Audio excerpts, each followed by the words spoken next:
Well, hello and thank you for joining us this afternoon on The News Now. I'm Tim Guidera. We are streaming live on Facebook, Roku, Twitter, Amazon Fire, as well as YouTube, the WTOC website and app. I'm going to take a look at some of the stories that we're following this afternoon.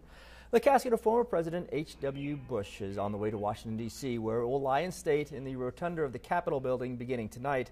The 41st President of the United States died on Friday at the age of 94. The president's body was taken from Houston this morning as family members looked on. The president motorcade then went to the airport en route to Washington, D.C.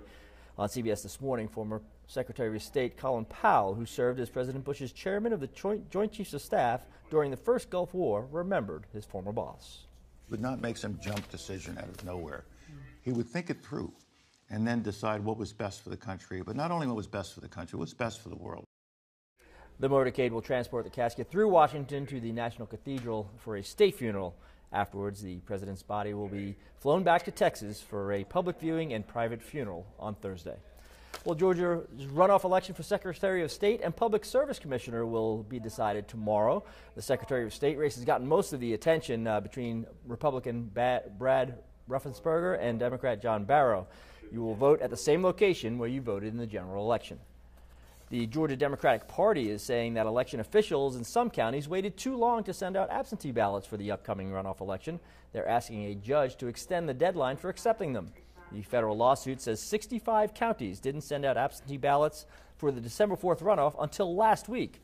The lawsuit asks a judge to order that absentee ballots postmarked by December 4th and received by December 7th to be counted. Well, it is December, which means we are in flu season, and it has hit its peak. Dr. Jay Goldstein at Memorial Health says they haven't seen many flu cases in our area yet, but there are a lot of activity in South Carolina. He tells us the best way to avoid the flu is to get your vaccine. There's a common belief that you can get the flu from that vaccine, but Dr. Goldstein says that is just not true. You can get a little bit of a viral prodrome or viral symptoms after a shot, usually within 24 to 48 hours. It does not cause the flu. You're not even usually getting live flu, so it's more of an antigen that's related to the flu that kind of gives you the reaction and the immunity that you're looking for. So we highly recommend it, and it's more of a falsehood to think that you're going to get the flu from the flu vaccination. Well, thank you for watching this digital update. We'll be back again at 3 o'clock.